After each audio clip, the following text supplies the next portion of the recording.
ద్వైతము సుఖమయ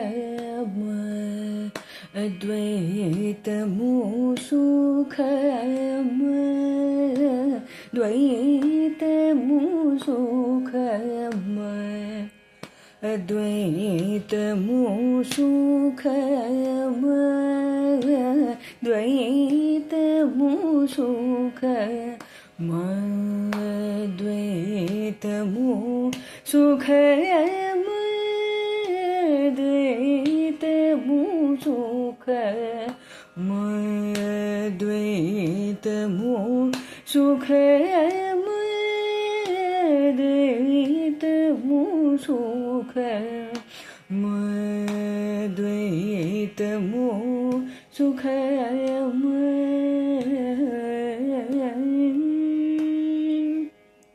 శ్రీశ్రవణ ఛానల్కి శ్రోతలందరికీ కూడాను మరొక్కసారి స్వాగతం. ఈరోజు మనం విన్న ఈ కీర్తన రీతిగౌడ రాగంలో కృతి చేయబడ్డటువంటి త్యాగరాజస్వామి కీర్తన. పావని ఎంతో చక్కగా పాడి మనకి వినిపించారు. అమ్మాయికి అనేక అభినందనలు తెలియజేస్తూ యోగ వాసిష్టంలో నేను శ్రీరాముడు వారు ఏమని అడిగారు, మీ స్థూలదేహం నశించిపోయింది కదా, మీ స్థానంలో మీరు కట్టుకున్న ఆశ్రమంలో ఒక మహర్షి వచ్చి కూర్చున్నారు, ఆయన స్థూలదేహాన్ని పక్కకు పడేశారు, మీకు స్థూలదేహం లేకుండా పోయింది, మీ ఆశ్రమం కూడా మీ మనోభావం వల్ల వచ్చింది కాబట్టి అది కూడా నశించిపోయిందని చెప్పారు కదా, మరి మీరు ఈ శుద్ధలోకాలన్నీ ఎలా విహరించారు అంటూ అడిగారనమాట. అప్పుడు వశిష్ఠులు వారు అన్నారు, గుర్తొచ్చింది విను, నేను ముందుగా ఇంద్రలోకానికి వెళ్ళాను. నేనప్పుడు కేవలం మనోమయ శరీరంతో ఉన్నాను కనుక అక్కడ వారు నన్ను గుర్తుపట్టలేదు, వాళ్ళ మాటలు నాకు వినిపించలేదు, నా మాటలు వాళ్లకు వినిపించలేదు. అక్కడ గోడలు గాని స్తంభాలు గాని నాకు అడ్డం కాలేదు, నా వల్ల వాటికి దెబ్బ తగలేదు. ఇదెలా సంభవం అని అడిగారు శ్రీరాములు వారు. స్వానుభవం లేనప్పుడు నువ్వు ఇలాంటి విషయాలను ఊహించి తెలుసుకోవాల్సిందే, వీటిని ఊహించడానికి స్వప్న అనుభవాలే మంచి దృష్టాంతాలు అన్నారు వశిష్ఠులు వారు.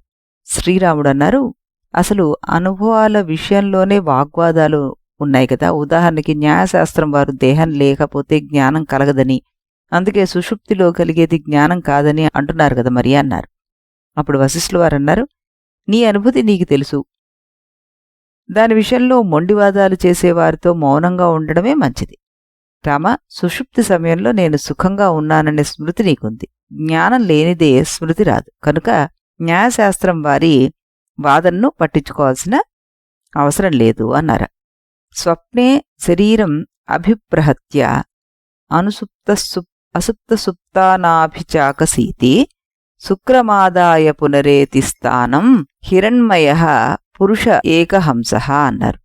ఇది మనకి అధ్యాయం 4 బృహదారణ్యక బ్రాహ్మణంలో మంత్రం 3 బ్రాహ్మణం 3 మంత్రం 11లో చెప్పబడింది అనమాట. స్వప్న దశలో శరీర సంబంధాన్ని వదిలేసినప్పటికీ తన విజ్ఞాన స్వరూపాన్ని వదిలిపెట్టకుండా ఉంటూ వాసనారూపాలైన దృశ్య పదార్థాలని తానే ప్రకాశింపచేస్తూ ఉంటాడు అక్కడ జీవి. ఆ తరువాత ఇంద్రియ మాత్రలను తీసుకుని వెళ్ళి మళ్ళీ జాగృత దశకు చేరుకుంటాడు.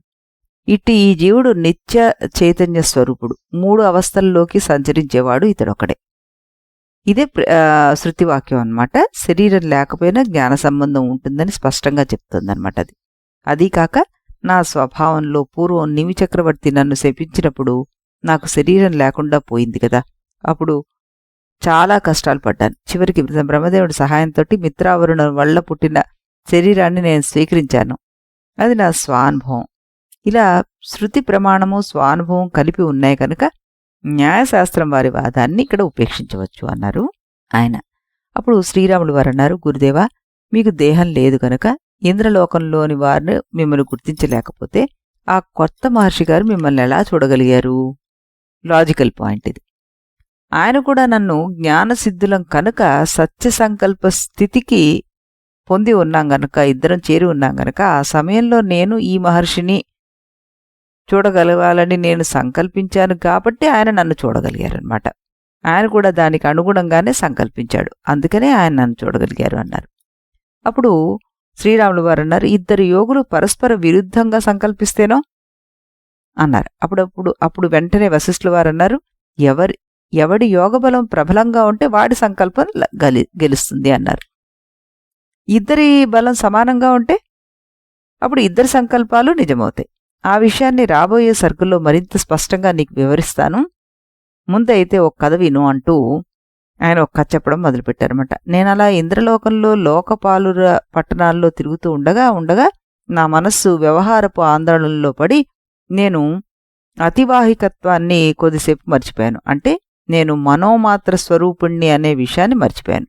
అయినా నేను వాళ్ళెవరికీ కనిపించడం లేదు. అందువల్ల నా పరిస్థితి ఆకాశంలో తిరిగే పిశాచంలాగా అయిపోయింది.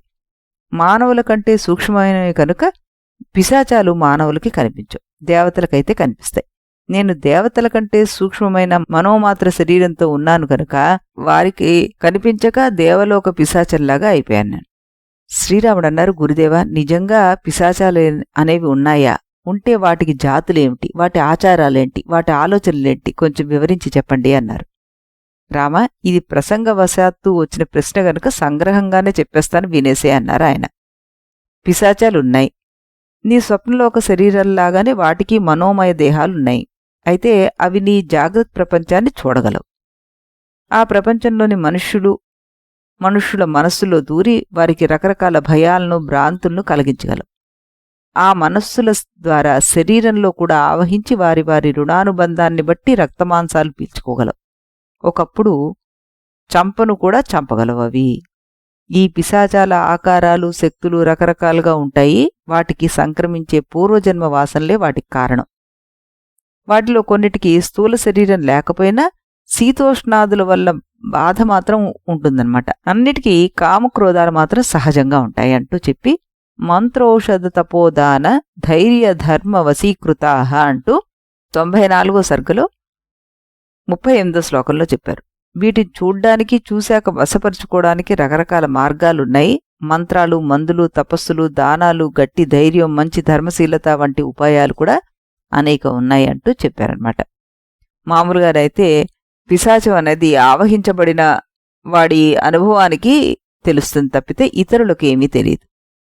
ఈ పిశాచ వివరణ కోసం వాల్మీకి మహర్షి గారు 55 శ్లోకాలు తీసుకున్నారన్నమాట.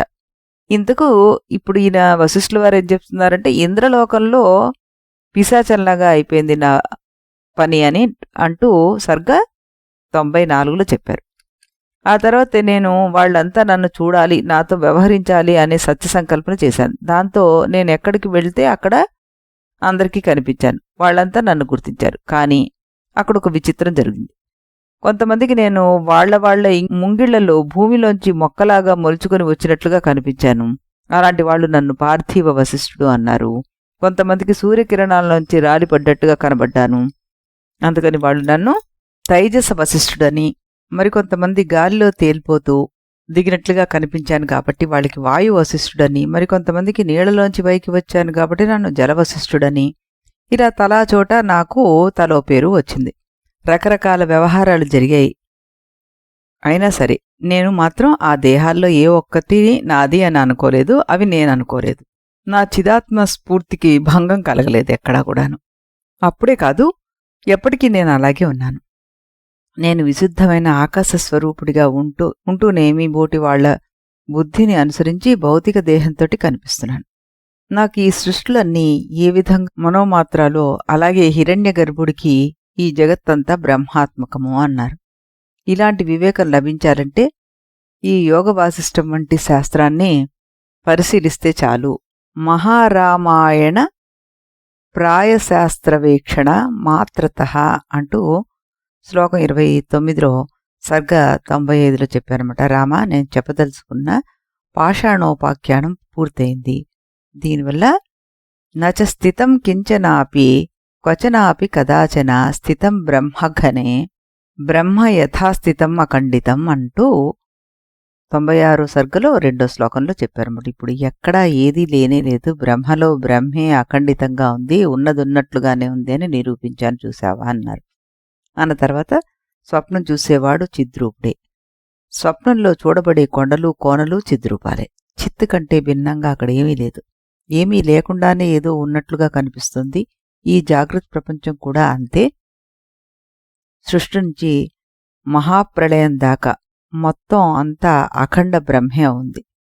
చితిరేకాస్తి నో సర్గో హేమాస్తి నా తదూర్మిక స్వప్నచలే చిదావస్తి నతు కాచన శైలత అంటూ సర్గ 96లో 8వ శ్లోకం అనమాట. శుద్ధ చైతన్యం ఒక్కటే ఉంది, సృష్టి అనేది లేనేలేదు, బంగారమే ఉంది, బంగారపు ఉంగరం అనేది లేనేలేదు, కలలోనూ కొండల్లోనూ చైతన్యమే ఉంది, వేరే కొండతనం అంటూ ఏమీ లేదు అంటూ ఇది నీకు ఈ పాషాణోపాఖ్యానం ద్వారా వివరించాను, దాన్నే నిరూపించాను అంటూ దీన్ని ఇంకొంచెం వివరిస్తాను అంటూ ఆయన చెప్తున్నారన్నమాట.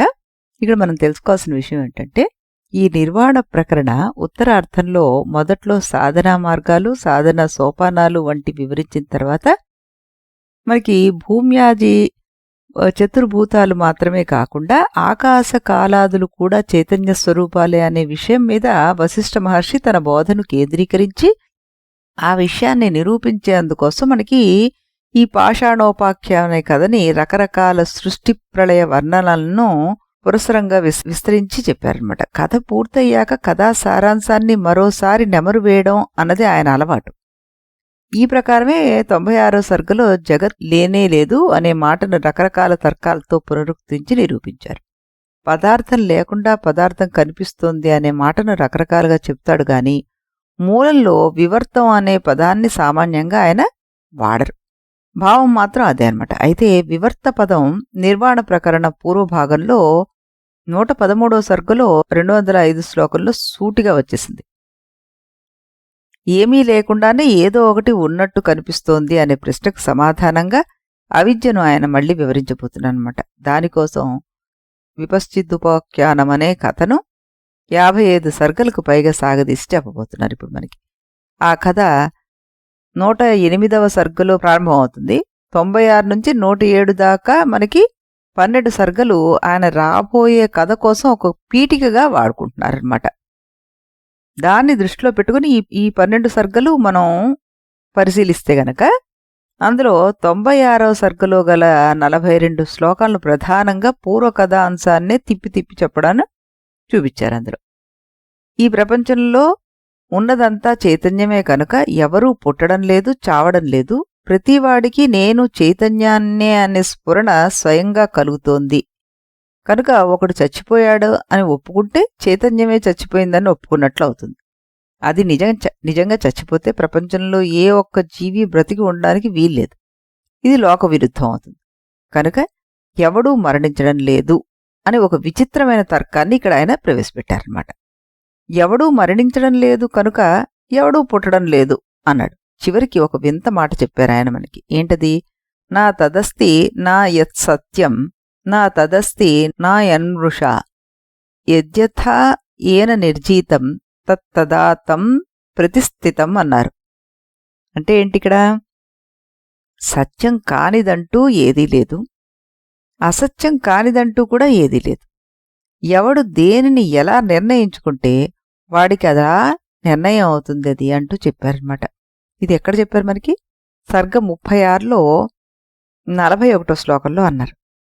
దాని తర్వాత దానితోటే అవిద్యాన్ని అన్వయించుకోవడం కోసం అని చెప్పి మనకి పై సర్గల్లో ఆయన కొంత వివరణ ఇచ్చారు.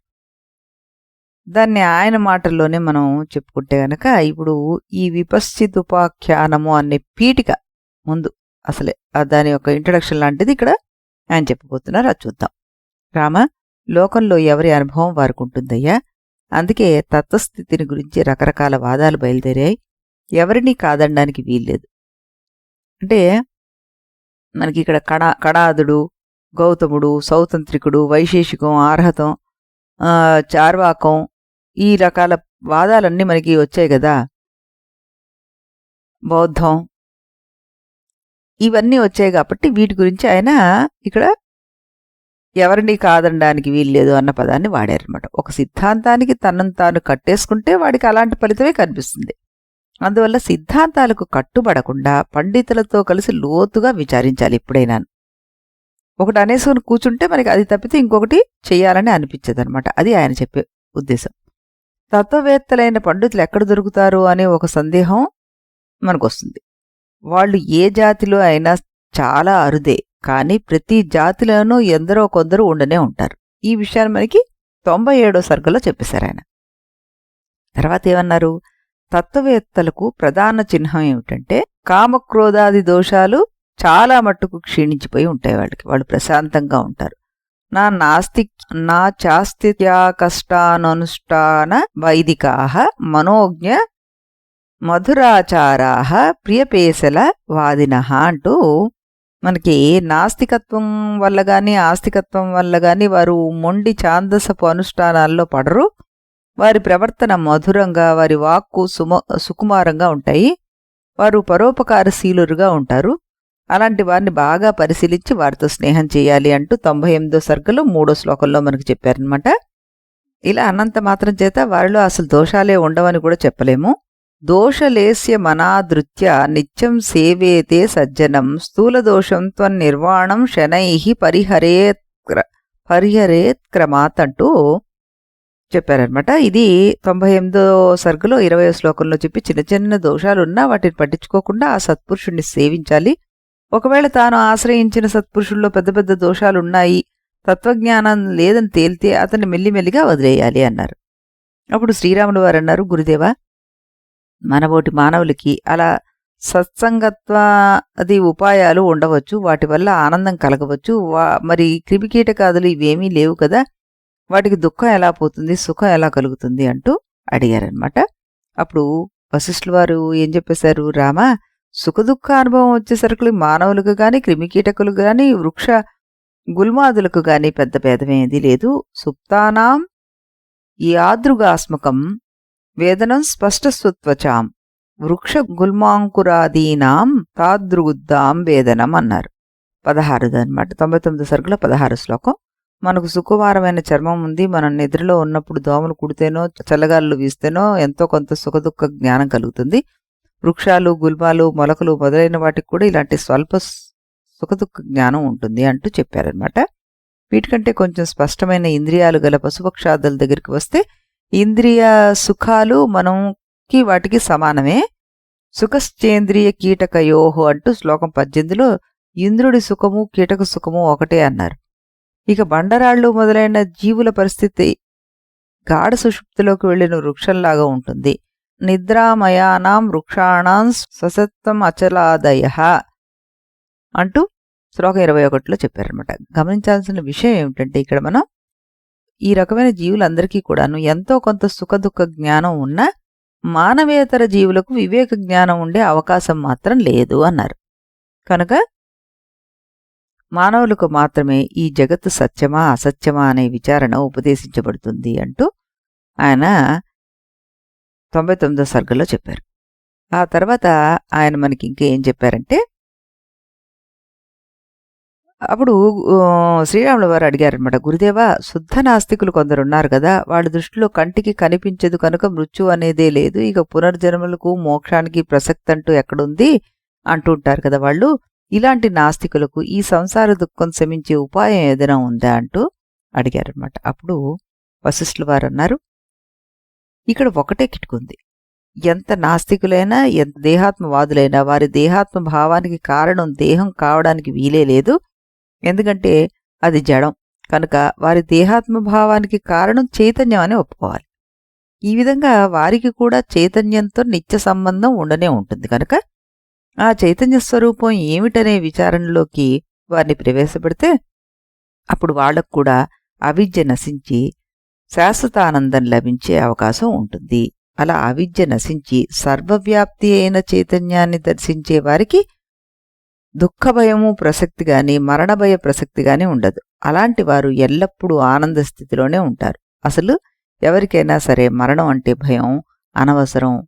ఒకడు శుద్ధ నాస్తికుడైతే వాడి దృష్టిలో మరణమే చివరి మజిలీ కనుక దాన్ని గురించి వాడికి భయపడాల్సిన అవసరం లేదు. ఒకడు జగత్తే శూన్యమని గాని క్షణికమని గాని అనుకునేటట్లయితే వాడికి మరణం అంటే భయపడాల్సిన అవసరమూ లేదు. ఒకడు పునర్జన్మలు ఉన్నాయని నమ్ముతుంటే మరణించిన వాడికి కొత్త జన్మ ఖాయం కనుక వాడు అసలు భయపడాల్సిన అవసరం లేదు. మరణిస్తే నరకానికి పోవాల్సి వస్తుందేమో అన్న ఆలోచన వస్తే అప్పుడు నరకాన్ని తప్పించుకున్న ఈ లోకంలోనైనా ఫలితాలను అనుభవించ తప్పదు. అందువల్ల మరణాన్ని గురించి కొత్తగా భయపడాల్సిన పని లేదు అంటూ చక్కటి ఇక్కడ లాజికల్గా మాట్లాడి మనకి మరణ చింతన వదిలేసి తత్వచింతన అలవాటు చేసుకుంటే మానవులకు భయప్రసక్తి లేదు అంటూ సర్గ 101లో ఆయన తేల్చేశారనమాట. అప్పుడు శ్రీరాములు వారు ఒక ప్రశ్న వేశారు. గురుదేవ, మీరు చెప్పిన తత్వజ్ఞానాన్ని సంపాదించుకున్న వాడి లక్షణాలు ఎలా ఉంటాయో కొంచెం చెప్పండి అన్నారు. అది మనం రేపు చెప్పుకుని ఈ సర్గ కంప్లీట్ చేశారు. అంటే 102వ సర్గ వరకు ఆయన ఈ పీఠిక కింద చెప్తున్నారని చెప్పుకున్నాం కదా, అది కంప్లీట్ చేసుకుని మనం అప్పుడు ఆయన చెప్పబోయే ఒక సుదీర్ఘ కథ, ఎలా అయితే మనకి శిఖధ్వజుడు చూడాల కథ చెప్పారో అలాంటి విపశ్చిదుపాఖ్యానము అన్న కథని మనం చెప్పుకోబోతాం అనమాట. అది రేపు మనం ఇదే సమయానికి ఇదే ఛానల్లో శ్రీరాములు వారి కీర్తన విన్న తర్వాత అప్పుడు విందాం. అంతవరకు సెలవు.